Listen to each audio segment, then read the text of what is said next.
Hacker. O'zbekiston bo'yicha juda ham ajoyib youtuber.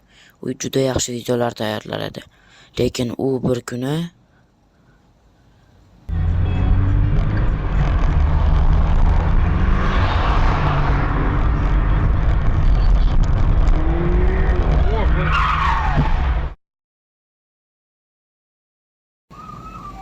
sizda savol tug'iladi.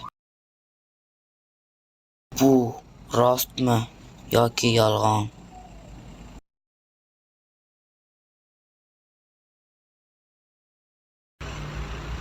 Afsuski, buni hammasi bir hazil. Hacker YouTube'dan ketishidan oldin u zapis qoldirgan.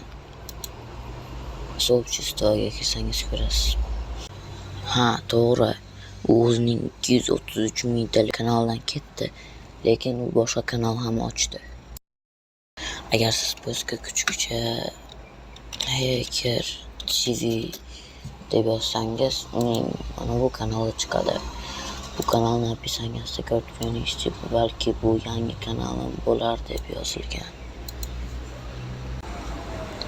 Hacker qaytishi ham mumkin. Nega desa, u o'zining videosini opisiyatsida shunday deb yozib qoldirgan.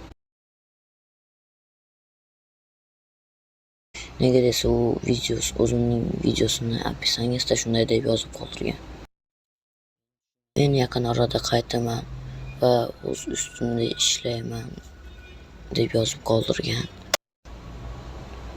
Va ko'rganingizdek, Hacker YouTube kanalini sotdi.